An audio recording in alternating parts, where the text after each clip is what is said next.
What is going on, you guys? Alex Chasen back here with a brand new video. Hopefully having a great day, afternoon, or night, wherever you guys are in this world. And I'm embarrassed to show you guys this, but let's just look right here. I had the Phoenix Suns winning this series in 7 games. Yep, as you can see right here. And then I had them going to play the Nuggets in the next round. Well, that's, that never is not impossible. So I'm not going to say it's never going to happen, but it's looking very unlikely. There's been no NBA team, except almost last year, the Boston Celtics almost did it. I had so much hope. They fell short. But there's been no team in NBA history who has come back from a 3-0 deficit. And it's sure, you know what, I'm going to say it's not going to be this Phoenix Suns team. Jusuf Nurkic couldn't stop a 5-year-old if he wanted to last night. Royce O'Neal at times was matched up because of switches on Karl Anthony Towns, and I was like, yeah, it's over. It's over. It's severely over for one of the teams with the highest payroll, if not the highest payroll. Probably the Boston Celtics probably beat the Phoenix Suns out, but one of the highest payrolls in the entire NBA, paying Kevin Durant over $50 million and starting. He's only getting 47 this year, but they're not even going to get out of the first round. And next year he's going to be getting 51 million. Bradley Beal goes from 46 million to 50 million. Devin Booker goes from 36 million this year up to 50 million next year. Jusuf Nurkic jumps up to 18 million. The rest of their guys kind of dump off. They have Nazir Little for 4 more years, whatever it may be. But they're going to want to pay Grayson Allen this summer. Point being, they also don't even have their picks. They have their first-round pick this year, which I believe is 22. Yes, they have the 22nd overall pick in this year's draft class, which is a weaker draft class on paper. Maybe, 5 years from now, we'll look back at it and say, oh, everyone was wrong. Alex Sarr is going to be awesome. Nikola Topic is going to be awesome. Maybe we're all wrong. But on paper, for what we know right now, this is one of the weaker draft classes. But they have a pick this year, and it's 22 because obviously solid regular season team, of course.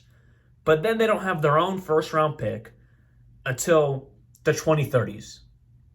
The Phoenix Suns are a capital S screwed.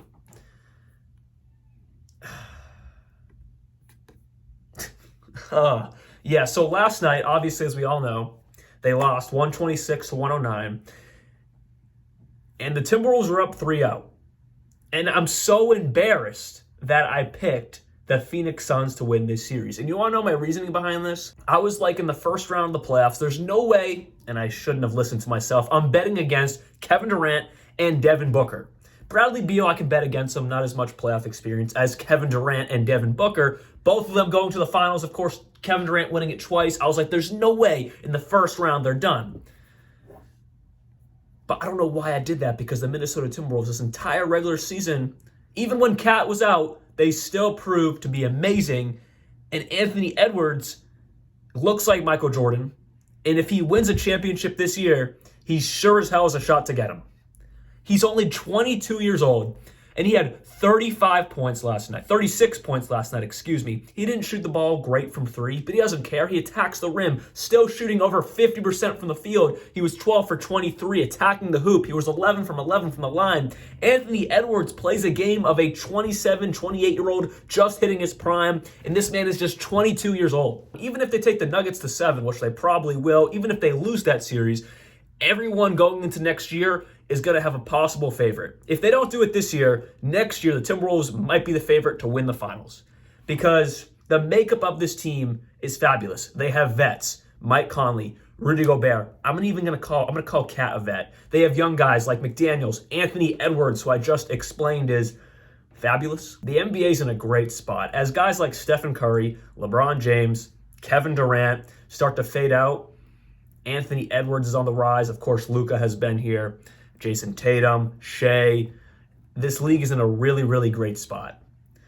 But just continuing with the Minnesota Timberwolves, they have a perfect blend of vets and young guys. Naz Reid, 6th man of the year, 13 points last night, 5 for 10 from the field, just doing his job. Going back to the Phoenix Suns for a second, because this reminded me, talking about Naz Reid, the Minnesota Timberwolves have 2 of the best three-point shooting bigs in the entire league, Cat and Naz Reid.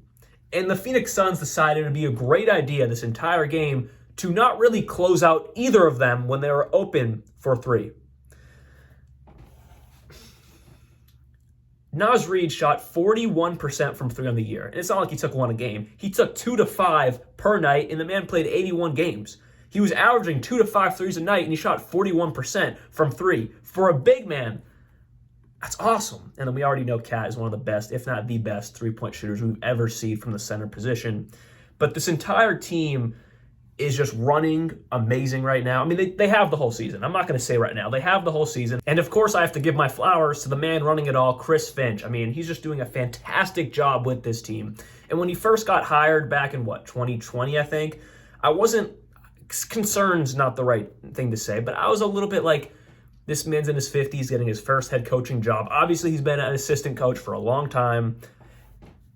I mean, I'm happy he got a head coaching job, obviously. This was my thinking in the moment, but you're hiring more of an older coach. This is a younger team, future focused. I just didn't exactly get it. But boy, was I wrong. Boy, was I wrong. This team is firing on all cylinders, and it starts with the coaching staff, of course. Obviously, you have Ant, you have Gobert, you have Cat, you have a fantastic team. But it starts with the head coach. I mean, let's just go back to last year. Last year, this team underperformed. Last year, we thought this team was going to be where they are now, if not even this good. We thought they were going to be at least good last year, and they just fell short in every aspect last season. Gobert and Cat weren't getting along. That dynamic sucked. I am extremely happy for the Minnesota Timberwolves. I'm loving the direction of this team, and the series isn't over, but it's over.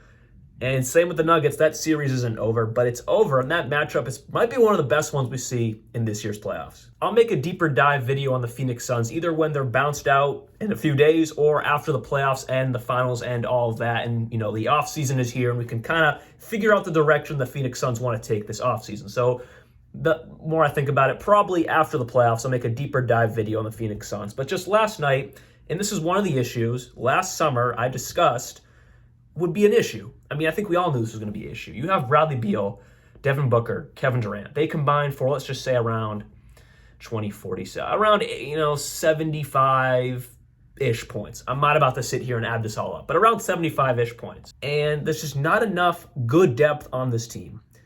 There's just not enough good guys. There's guys that can be all right. Like when they made the moves last offseason, they signed Yuta Watanabe, Drew Eubanks. They signed, who was it? Keita Bates-Diop. There's a few other guys that I can't think of right now, but those were three guys that, well, now they're going to have to play bigger roles, and they did. And guess what happened to Yuta Watanabe and Keita Bates-Diop? They couldn't live up to their roles, so they traded them at the deadline. Like, obviously, they couldn't live up to the roles because they were playing more minutes and more meaningful minutes than what they're used to, and not even that, what they're actually capable of. And with the new CBA, that's what teams are now going to have to do. You're going to have these super max slots taken up, and you have to give these smaller contracts to guys, and those guys are going to have to play more minutes than what they're capable of. So like I said, when the playoffs and finals are over, I'll make a deeper dive video on the Phoenix Suns and what their offseason is going to look like. Because they need to do something. I don't think they're going to get rid of Beal, Durant, or Booker, but they need to figure out something. But maybe they do have to get rid of one of them. All right, I'm not going to talk about it right now. We'll talk about it this offseason, but a very, very interesting offseason for the closely eliminated from the playoffs Phoenix Suns. But for the Minnesota Timberwolves, you deserve all the flowers in the world, and I cannot wait to see what you do the rest of this run. So hopefully you guys did enjoy this video. I'll be back very, very soon. Like always, peace out.